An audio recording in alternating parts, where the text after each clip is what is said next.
Have here John Opdycke with the Open Primaries movement. Openprimaries.org is the name of your website, right? Yes. Okay. Now, what is the name of the movement? Well, it's the political reform movement, the democracy movement, the open primaries movement. I mean, there's kind of movements within movements, but there's a growing movement to rewrite the political rules in this country, not just change who sits in the White House or the State House, but the rules by which we elect people and the voters have power in this country. Yeah, that's what's on the agenda. That's what's on everyone's mind right now. We're all disenfranchised by the two-party duopoly. That's why people are in the streets. You know, it's about police brutality, and it's also about a completely inequitable system that disenfranchises everyone and doesn't really let us participate in the political process. So, hello, Faye, welcome. Glad you could join us. Hi. So we have John Opdycke here, and he is with openprimaries.org. I went to his YouTube channel. I watched the trailer. I was like, this is great. And I went to explain to my roommate Open Primaries. It's already in 3 states. He's like, oh, no, yeah, open primaries, that's where anyone can vote in any party, right? And I was like, but then I thought, no, that is open primaries, isn't it? That's what people call open primaries. What you're actually doing is called nonpartisan primaries, despite your website being openprimaries.org. So I was right. Am I confused about that? Can you clarify for me? No, exactly. That's why we chose the name Open Primaries. Precisely because we wanted people to be slightly off kilter.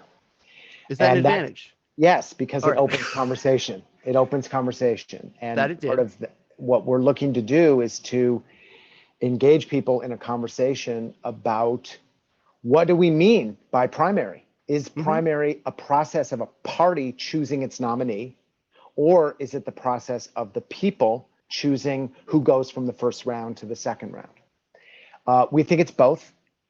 We think that the more interesting dynamic is when you switch from party primaries to public primaries, you get a whole new set of political dynamics that are very favorable, in my opinion, and in the opinion of many other people.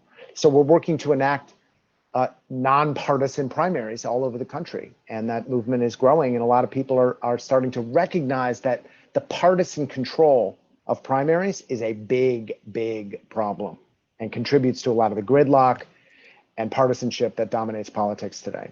Oh, it's a key piece. It is one of the linchpins you could remove that would really lead to everything potentially falling into place in a way that works. If we just did not have parties controlling the political process to begin with. And nonpartisan primaries really takes away some of the unfair power that parties have without doing anything to harm them as ways that a candidate can consolidate a base and get a message out there and campaign. So I am 1,000,000% on board with nonpartisan primaries, call them open primaries, whatever you want. But I think we should have primaries that turn a total blind eye to political parties. They should not take them into account. I don't want to see the name of the candidate's party next to their name, because that just encourages, lazy, non-thinking groupthink voting. All kinds of great reasons why we should do this. But I have a lot of other very talented people here with me, and I'm sure they have a lot of questions for you. So I'm game. Let's do it. Open the floor to you guys, Faye, Jeremy, Ariel. Sure. Yeah, I mean, George Washington warned us against political parties at the founding of the country. And he said that, like, they'll just take advantage of all the, infighting, and they'll be crafty. And he said those things. And it just amazes me that, lazy thinking. People see a D and people see an R, and then all these stereotypes go on in the back of their heads, and then they just automatically go with their party. But when it's so good to dive into a nuance, what are the nuances in these people's view, and that starts with, I think, open primaries. Yeah. One thing that we're doing here, Jeremy is working on, is getting a PAC together to support basic income candidates on the Republican side of the aisle. And one thing that nonpartisan primaries would do would open the floodgate of traditionally Democratic support to cross aisle progressives on the Republican side. And that's terrifying to the establishment. Yeah, I mean, we've seen this. The biggest state that moved from party primaries to public primaries is California. It's also in place in Washington state and Nebraska, but California is the biggest state. And you talk to anybody involved in California politics, and it's been a complete game changer. Because you now have, on the one hand, it's a progressive state. You tend to get Democrats elected. But you get Democrats elected who have no problem at all building relationships and coalitions with Republicans, with independents. Independents, there's 5 million in California. It's the fastest growing segment of the electorate. So you get a state house, you get politicians that are not completely beholden to party leadership. In fact, they got elected by reaching outside the politically correct boundaries of their party, creating new coalitions. And when you have a whole bunch of elected officials that are more accountable to their voters than they are their parties, all kinds of new things are possible from a legislative point of view, from a conversation point of view, from a planning point of view. And that's exactly what we're seeing in California. And that's exactly why Nancy Pelosi and Kevin McCarthy, who hate each other, both hate the open primaries. They hate it. That's great. They're both the establishment, yeah. Yeah. Just two sides of that coin. Faye. I have a question, which is at what level of open primaries would you consider as being in Texas? Because that's where I live. Well, Texas is not the best and it's not the worst. So in Texas, you don't have partisan registration. So when you register to vote, you're just a voter. And then on primary day, you can choose the Democratic ballot or the Republican ballot. All voters can do that. That's better than New York, where I live, where you have to register in advance and then you can only choose that party's ballot. And if you don't join a party, you don't get to participate at all. Yeah, that's me too in New York. Yeah, so Texas is better than New York, but here's the problem. The problem, you still have to choose a party ballot. And a lot of what's happening in the country is that more and more voters are saying, I don't want to be locked into a silo. I want to vote for actually a Democrat for my state assembly, but I want to vote for this Green candidate for state Senate, and I want to vote for a Republican for governor. And then I want to go back over for Democrat for U.S. Congress, because those are the people I think are the best candidates. In the Texas system, you can't go across. You can only choose the candidates from that one party presents you.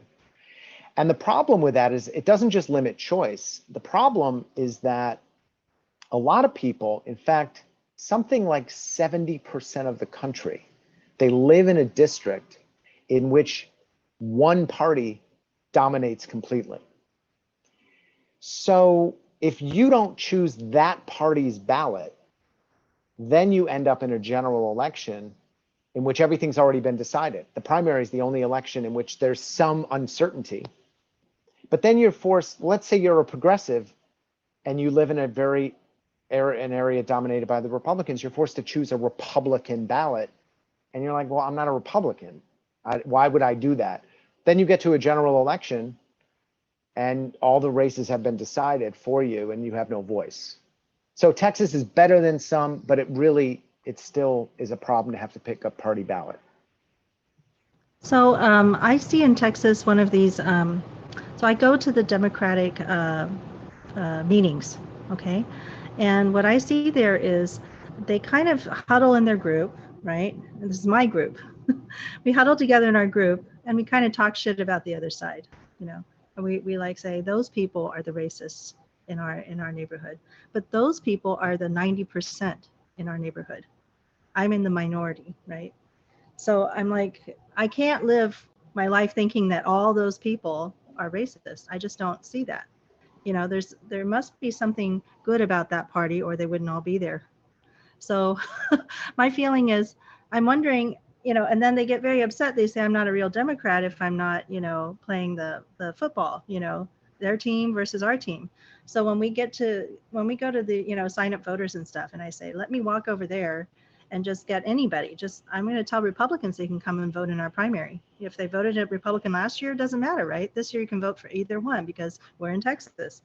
They don't like that. And I'm like, how do you grow if you don't get the other team in here? So, so I don't really understand how the parties are. Is there any point to even having parties at this point if we're going to go open primary? This is not to serve democracy. It's to serve deep capture, which the parties have control. The point of having parties is to limit your options, not to give you options. They're working as intended, and that's the problem for regular people.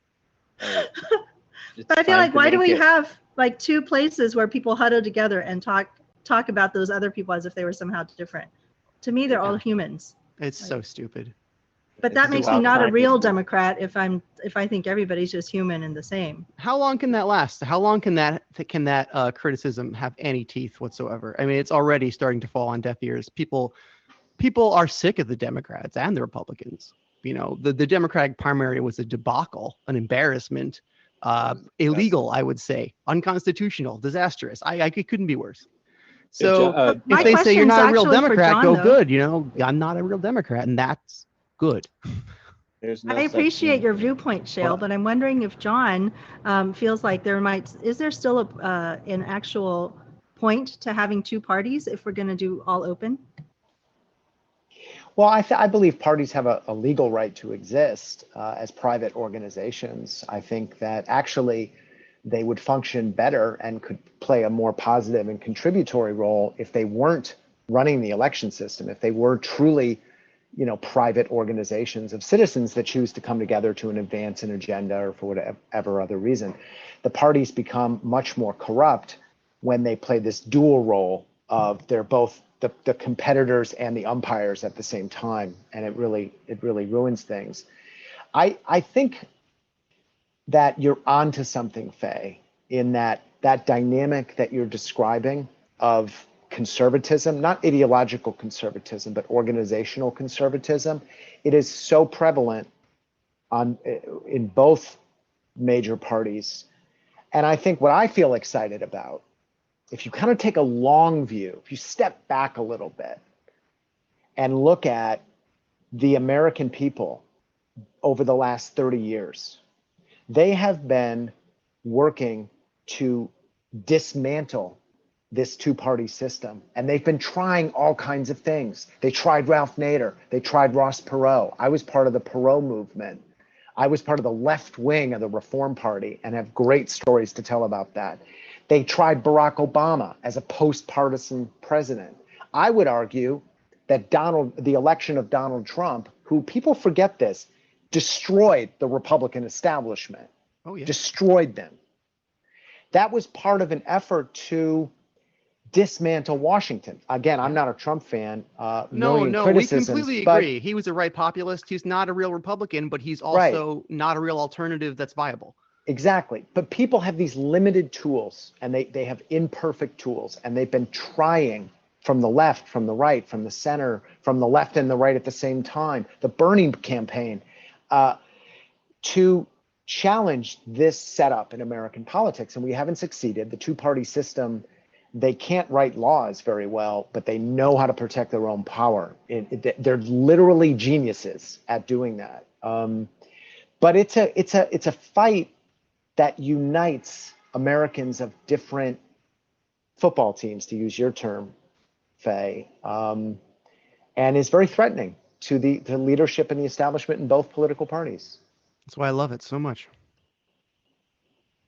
So so if we have these parties which are considered private organizations still, and the Supreme Court has basically said, you can hide in a dark, smoky back room and basically choose anybody you want, that the whole primaries is a sham, almost. It's like, I'm wondering, if they have the right to choose, if maybe what we need to do instead is just make it better known that the primaries are, it feels like a complete waste of time to me, because if it's already controlled and somebody has decided who really should be the candidate, but this feels like, right now I feel like we're being lied to, like this is a democracy, but actually this is us participating in a private organization, which is not necessarily have to be democratic whatsoever. Since the Supreme Court says so, they can pick whoever they want. I mean, my only rephrasing, not disagreement, but rephrasing of what you said is that I don't think things are so cut and dry. I don't think they're either this or that. I think they're this and that. I think our democracy is a democracy. I think the American people have fought their asses off for 200 years to grow it and change it. And I also think it's been corrupted and controlled by these private organizations in ways that make our voices very difficult to be heard. And people are working to change that. All of that is part of the mix. Like we often talk about privatizing government agencies, like, oh, they want to privatize the U.S. Postal Service or something like that. But we very seldom talk about making something into a public, taking that step out into the government. So what if we took the that's two? Interesting. What if we took the two private parties and stopped giving them these private powers and just say, you've basically become the new, you're the basis of our democracy now. So we need to just, give that back to the government to run. What it's about a very that? reasonable case. I really like it. There's a long history of litigating that very issue going back, over 80 years to when in the South, they used to conduct whites only primaries.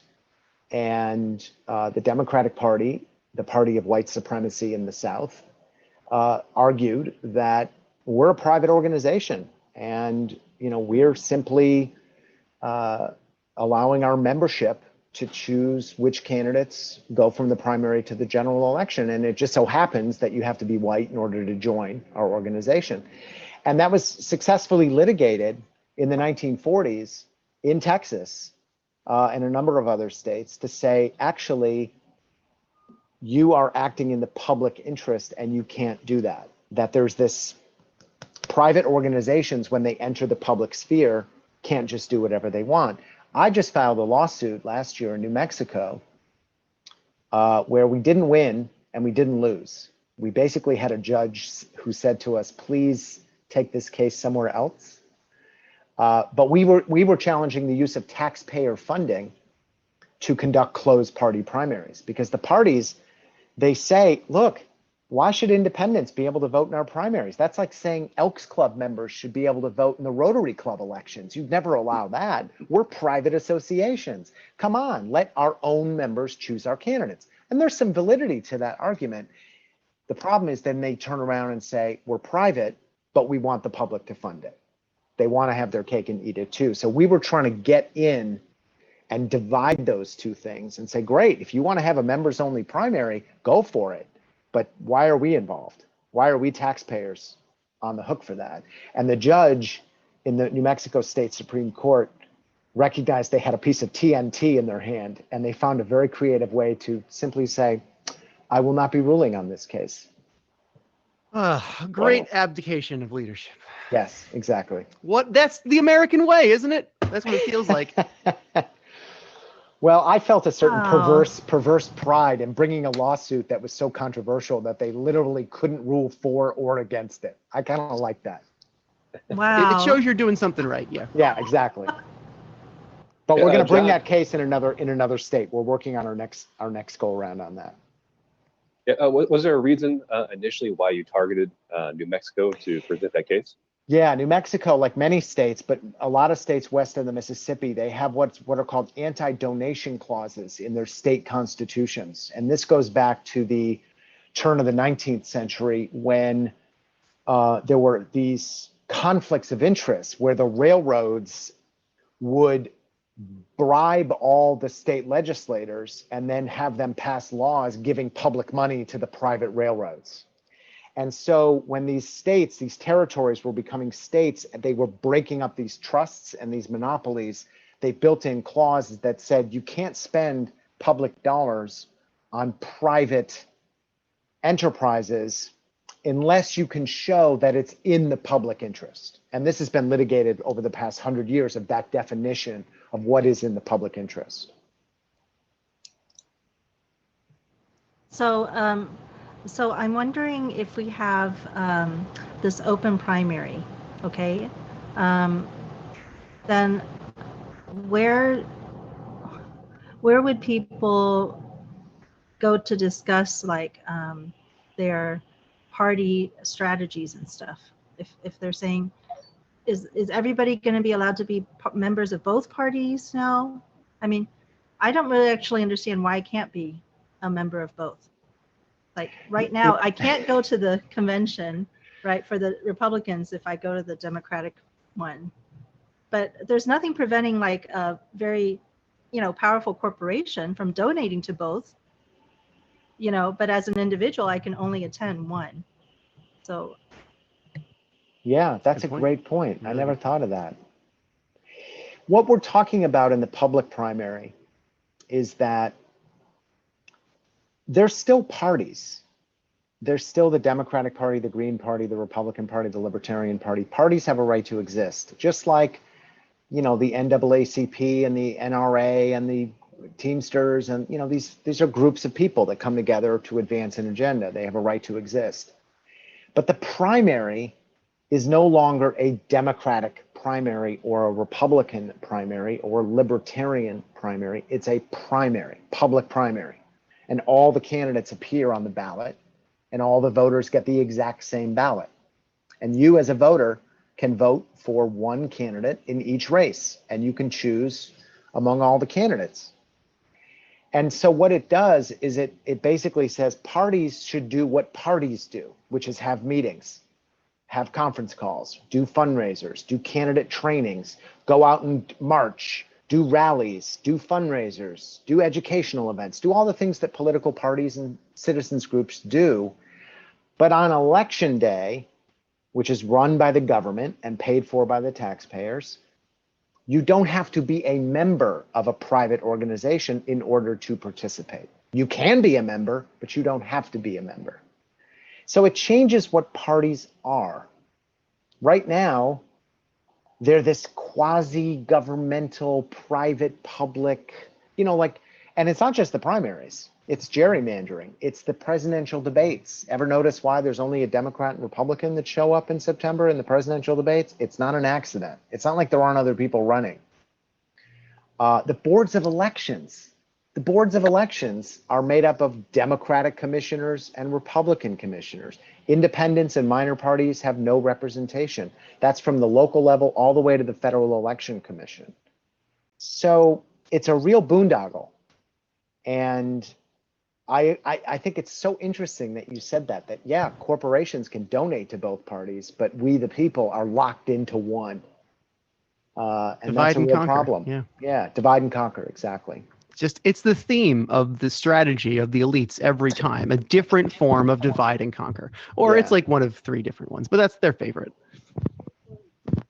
Yeah, like my main reason for wanting a third party or fourth party or additional parties is to precisely to prevent one organization like that has a lot of money from just buying everybody in the election.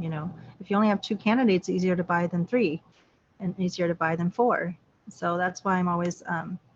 But I really do wonder what exactly would it mean to even have a private party if you don't decide among your membership who you're going to support and put your efforts towards. So that's why I'm kind of confused by the open primaries, but you're welcome to tell us a lot more about it. Yeah. Well, I think in some ways you're absolutely right. If the parties became more truly private organizations, they should absolutely have the right to come together and say, hey, here's the candidate. Let's have a debate. Let's have an internal party caucus or meeting or convention or vote or whatever we want. Just like the Teamsters do that. They even have elections. They do all kinds of things. It just doesn't involve the government, and it doesn't involve the taxpayers. It's an internal party process that goes on. So the Democrats and the Republicans don't pay for their primaries. No, we do. Right. The other thing that's interesting, Faye, is that part of one interesting dynamic that's emerging that I feel very excited about is that, as I mentioned earlier, independent voters are now the largest and fastest growing segment of the electorate. And what a lot of independents are saying is we want a voice, we want alternatives, But we're not necessarily only interested in third parties. Maybe we want third movements or third forces or third alternatives. Maybe, so for example, there's been some aborted efforts to create a process of choosing an alternative presidential slate that is not based in a party.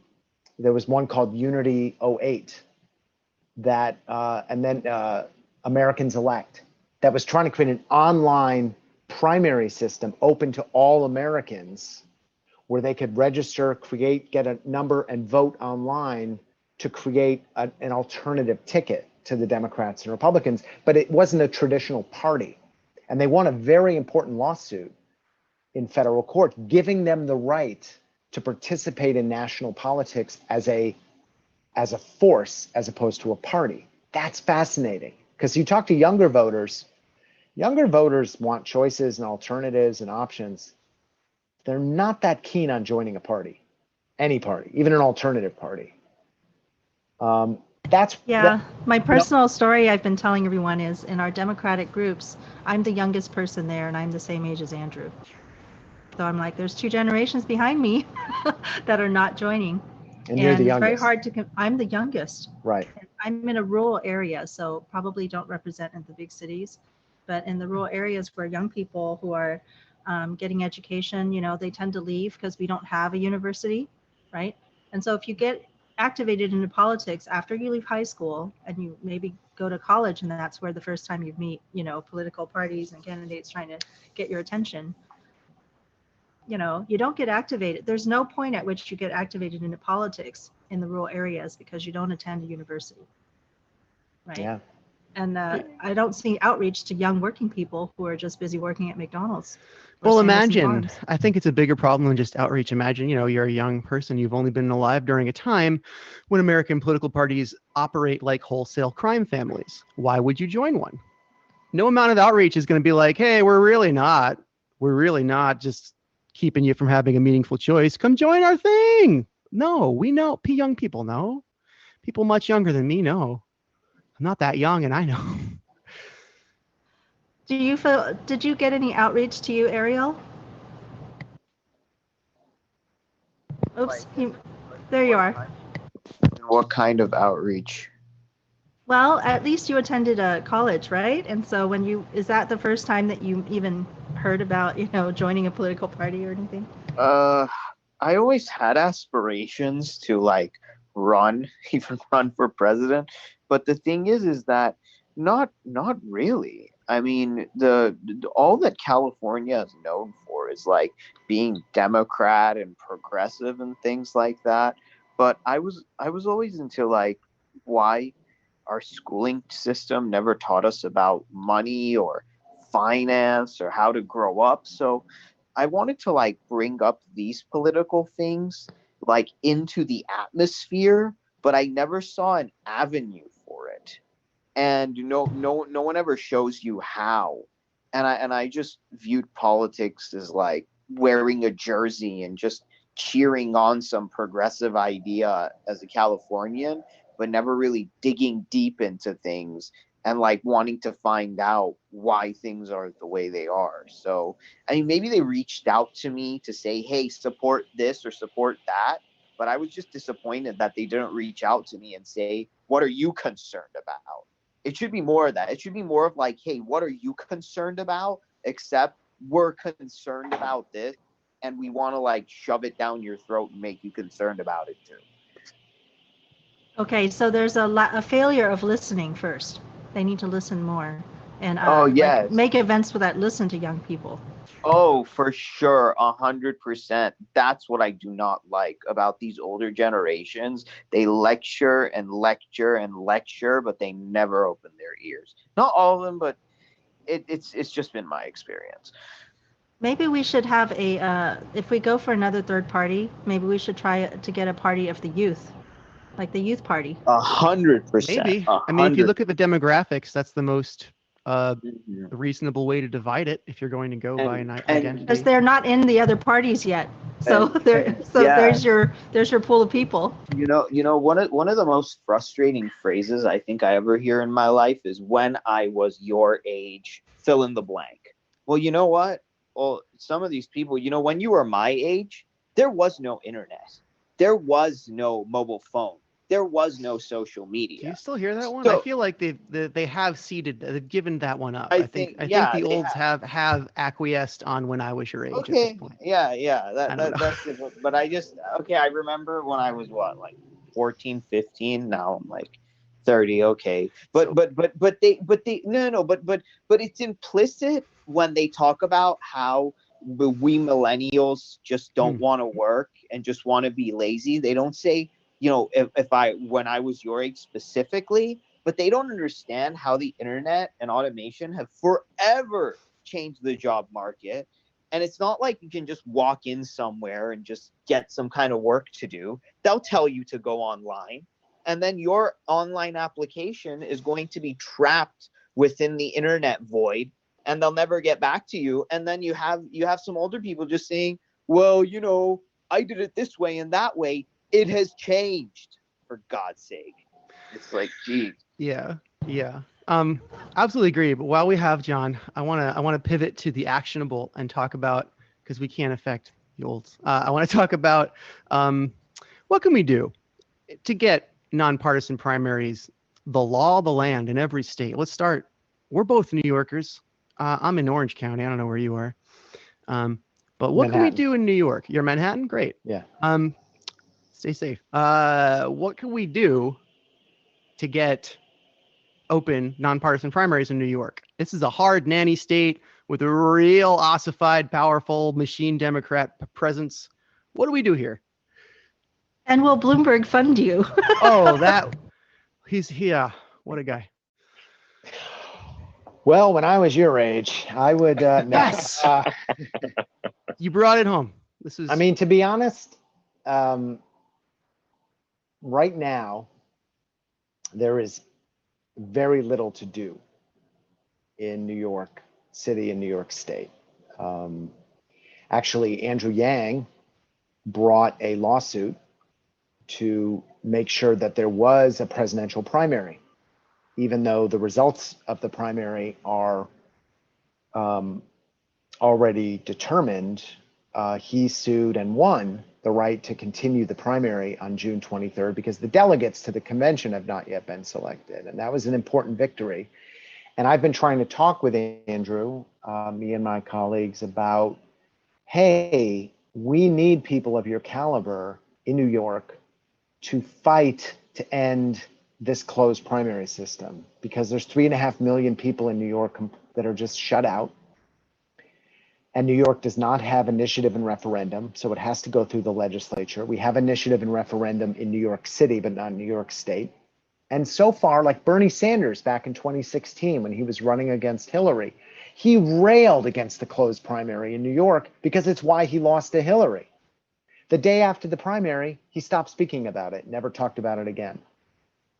So there's unfortunately a long history in New York and other states of politicians, especially progressives, who rant and rail against the closed primary when it hurts them, and then they just drop it and they don't care.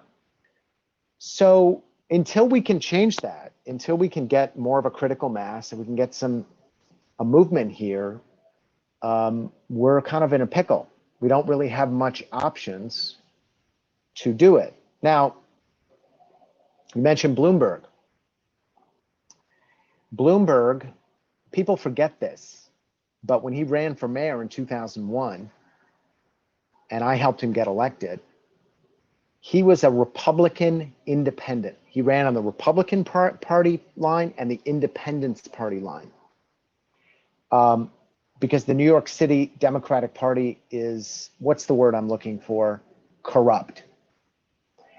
And he was a long shot. People think, oh, Mike Bloomberg, billionaire, he just bought the election. No. He was a 40-1 outsider long shot. And the Independence Party ended up being his margin of victory. And he made good on a campaign promise, which was to put open primaries on the ballot in New York City. And we got it on the ballot in 2003.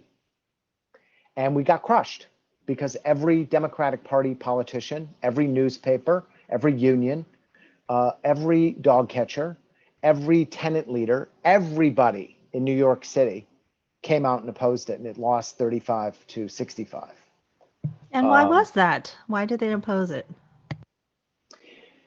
Because the party was threatened. I mean, again, 85% of the cities in the country already conduct nonpartisan elections. This is not some new idea. New York, Philly, Houston are just a handful of cities that's St. Louis that still use the old partisan system. The Democratic Party does fine under a nonpartisan system, but the impetus to prevent structural change, to keep things the way they are, to keep these low turnout, predictable elections. All you have to do is look at Bill de Blasio's career. He's never, in his 25-year career in New York City politics, not once had a competitive general election. This is the mayor of the biggest city in America. Wow. And he's never once faced a competitive election for city council, public advocate, mayor. It's all decided in these low turnout Democratic primaries. Well, if you're a politician, you like that because it's easy, it's predictable. You pay your dues, you work through the party, and then you win elections in which there's no real election. So they crushed us, and Bloomberg got very discouraged, and he's since gone on he's kind of moved away from his support for political reform. He's become more of a establishment Democrat. But I'm hoping, I haven't given up on Bloomberg. I think that he's someone who could make a major positive contribution to this country if he started spending his money on fixing the system, not just saying vote for Mike Bloomberg. Well, I think that he has tried in his own way, because didn't he establish a school for politicians to teach people how to run cities and how to participate in like the kinds of stuff that is this everyday, how do you even, run for office? How do you, like run a city? What types of data do you need to run a city? Things like that. I thought he established a school for that. Yeah, which can also be seen as him, once again promoting himself. If he's training all these people up, to become his political allies in a sense. If they, went to the Mike Bloomberg school of how to run a city, and then they become elected wherever they are. It's kind of interesting. But we don't have enough schools that teach that. Yeah, and also I think one way to look at Mike Bloomberg over the last 20 years, from when he first entered politics in 2001 to now, is that he's found a way to make a difference in the world through his philanthropy, to invest in issues that he cares about, which is so important, and I think he does very good work. But he's also made his peace with the political establishment, and he has stopped trying to change the system, and he's more trying to work within the system. And I get that. I mean, look, it's his money and his decisions, and I support that. I think he could be more effective, however, as a philanthropist and as a political leader, if he had an inside-outside portfolio, if he was doing things to work within the system and simultaneously supporting efforts to radically restructure how we do politics in this country. If he was doing both those things, he would be a very significant political player in this country. I wish that he could get your ear more often. But I wanted to also ask you a question about the primaries, which has been kind of bugging me, which is, if you have an open primary, then wouldn't the majority just go in and vote for every single one, right? And then the libertarian person may end up looking like the majority. And, the Green Party could look like the majority if everybody is in there voting for every single party. Wouldn't we get like the same candidate over and over again in all four parties, or 5 or 6, or I don't understand the question. You're not voting. You're not voting for parties. You're voting for candidates. Right, but wouldn't the candidates be still running as their party people once they get to the national or the actual election? Yeah. Okay, but so I'm saying, for example, in my area, if we have 90% who are Republicans and 10% who are Democrats, I don't know, I'm making up this number. I don't know the actual numbers. Then wouldn't the Democrats feel like, oh, well, then the 90% are going to vote who they want, and so our primary might end up with a person who's more like the majority voice rather than the minority voice. Yeah. Well, I mean, look, there's all kinds of outcomes, and I'll say this: open primaries, nonpartisan primaries, is not a silver bullet. It is one component of a necessary transformation that involves dozens of ways we need to fix our elections, our election laws, our election culture. I mean, there's, but let me share some dynamics that have started happening in California and Nebraska in particular. So there's a lot of parts of the country and a lot of parts in California, for example, where given the underdevelopment of alternative organizations and third parties, given where we are, that a Democrat is going to win in November or a Republican is going to win. In Oakland, California, a Democrat is going to be elected to the state Senate, the state assembly, the Congress, and so forth. That's decided. In certain parts of the Central Valley, a Republican is going to win. The question then becomes, which Republican or which Democrat?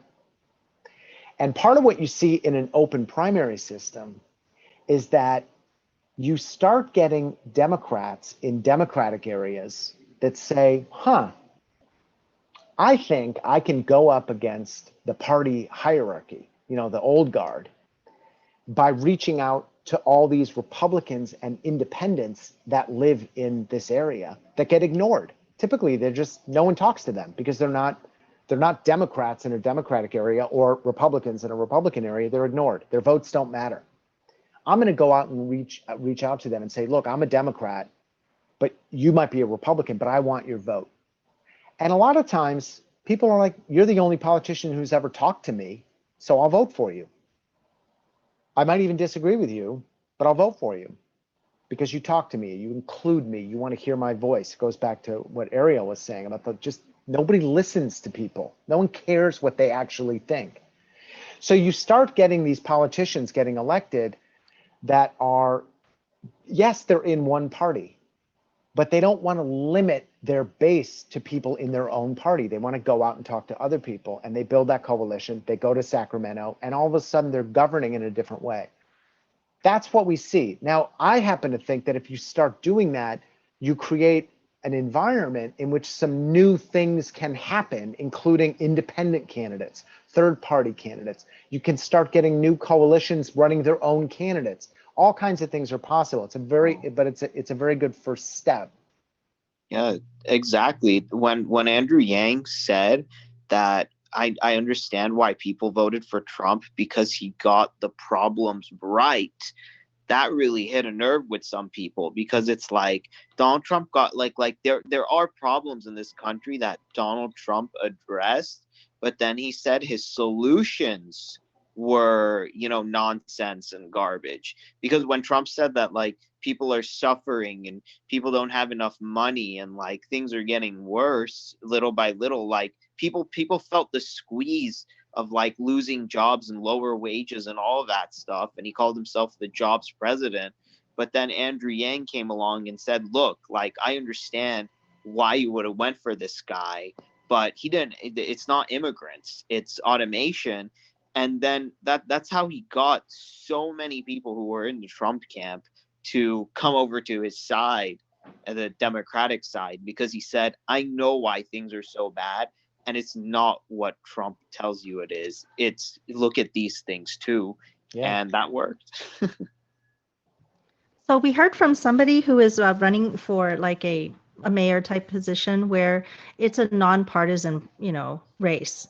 Okay, especially in most rural areas that don't have the party is not interested in helping, run candidates all across the country for every single little race. So, but she was saying that she couldn't get a list of everybody in the town in order to run for office. Because, you want a list of people that you're supposed to be campaigning to, right? That was really convenient for me when I wanted to go to become a national delegate. I got a list of the exact people that I need to talk to and convince them. Well, if you're in a town and you don't have a list of the inhabitants and you can't, email them or write to them and do all this stuff, it's kind of weird. So she said that the only lists that are available are either the Democratic list or the Republican list. So you have to like pick one and ask, join them and ask them for a list. So what do you think about that? I don't know.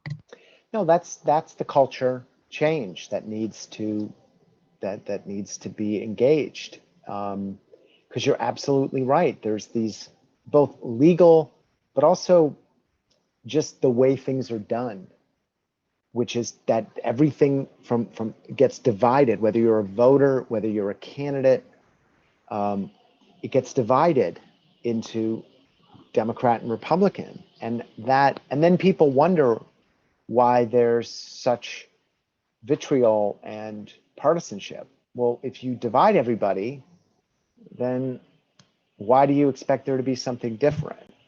Yeah, you've already labeled. You're asking people to self-label themselves, but some people don't want to be either of those labels. No, I mean, again, I hit this drum over and over.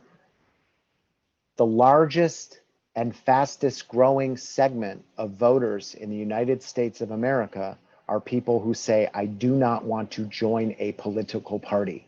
I want to be an independent. And yet you talk to any national political pundit, left or right, and what they will say to you is, doesn't matter. Those independents are not really independents. What they are is closet Democrats and Republicans. They really are Democrats and Republicans. The true independents are only about 2 or 3% of the country. There is think of the cultural transformation that's going on right now in sexuality and sexual identification and body identification, and the amount of respect. And it's not uncontroversial, but there is a national conversation about the right to identify yourself as who you are and how important that is for people. When it comes to independent voters, they say, oh, I'm an independent, and it gets ignored and negated across the board by left, right, center commentators. Oh, you can't call yourself an independent.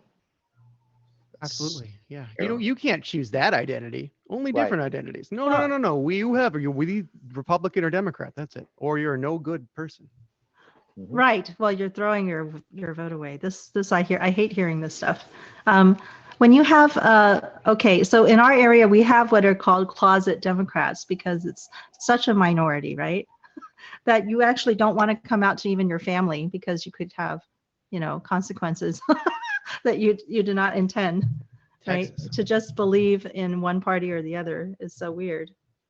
I'm sure that's happening in other places too, where it's like, if you're the one Republican. I mean, there are Republicans in New York, but like my mom will be like, if she sees a Republican. But it'd be hard to come out to your mom that I'm a Republican if everybody in your family is Democrat. So it's kind of a strange label that people have to deal with, and it's artificial.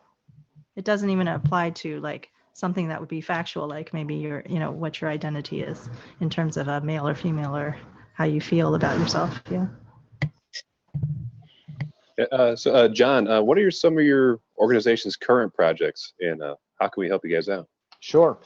Well, we have a referendum on the ballot in November in Florida called Amendment 3. It will create the public open top 2 nonpartisan primary for state offices. Unfortunately, we couldn't do federal this time, but it will affect all state offices. We're working on a very interesting campaign in the city of St. Louis called Proposition D, which St. Louis is one of only a handful of cities that still use partisan elections to elect city council, treasurer, and mayor. And what's happening is you have these Democratic primaries where you'll get 3, 4, 5, 6 candidates that enter. Whoever wins the Democratic primary wins because the Republicans don't run any candidates. and you'll get someone who wins the Democratic primary with 25% of the vote, and they're now the mayor. So we're doing something to create a nonpartisan primary with something called approval voting, which is a new innovation, where you don't just vote yes, you don't just vote one candidate, you approve of the different candidates, and you can approve of as many as you like. It's a new system. It's in Fargo, North Dakota. A lot of other cities are looking at it. It's a form of ranked choice voting. So we're doing that in St. Louis. That's very exciting. There are an effort in Alaska to create something called top 4 open primaries, and combine it with ranked choice voting and full campaign disclosure. So people who give money have to disclose their donation. It's going to be on the ballot in November. We won a big court case last week. That's an interesting combination of reforms: ranked choice voting, open primaries, and disclosure. And it will be on the ballot in Alaska. There's a similar measure on the ballot in San Diego. We're working on a legislative campaign in Pennsylvania to simply allow independent voters to pick a Democratic ballot or a Republican ballot. We want to go to the Texas system in Pennsylvania. Again, not the end of the story, but an important first step is to allow people just to be able to do that. And then there's some things incubating in Arkansas, in North Dakota, that are not quite full-blown campaigns, but people are starting to work on this as well, and also in Maine. So there's a lot of action on this. A lot of people recognize that the current primary system really is a problem. So I think the question is, how do people join you and actually help you right now? Because you are working on a lot of things. Mm-hmm. Yeah, go to openprimaries.org, sign our petition, get into our email network. You can follow us on Twitter at openprimariesUSA. We just did I would really encourage people to go to our website and watch some of the virtual discussion series that we've been doing these last 3 months. We've been hosting Zoom meetings of between 50 and 150 people around the country to talk about very, I think, important political conversations about the relationship between election reform and civil and voting rights, Black empowerment, community empowerment, in the rise of independent voters. We've looked at specific states, what's happening in Nevada, what's happening in Florida. We've reviewed some scholarly work being done, some legal work being done on these issues. They're really great conversations, and we recorded them and put them up on YouTube, and people can watch them afterwards. It's a great way to kind of get up to speed on this issue and get into the nooks and crannies of it and what it looks like around the country. The things that you mentioned being worked on sound like a lot more than just open primaries. Absolutely. I mean, open primaries is, in some ways, it's an excuse. It's an excuse to work on issues of what is the proper role of the political parties in our democracy? Who should be able to vote in elections? How do we make distinctions between private activities and public activities? How do we allow people to break out of their silos and create coalitions that are unusual? These are the political, I see them as the cutting edge political issues facing the country. And open primaries is kind of, it's just an excuse to have those conversations and have those dialogues. Well, it's a pretty good opener. I wanted to ask you a little bit more about some of these issues, but I don't know how much time we have with you. I've got about 2 minutes left. I've got about 2 minutes left. Yeah. Then we probably need to sign off. My last question was going to be that whether this type of open primary would make the elections more expensive to run, because you have to campaign to more people if you're not just campaigning to your own party. Yes. And then why bother having a primary? Why don't we just go straight to electing them directly? I mean, there's legitimate debate about that.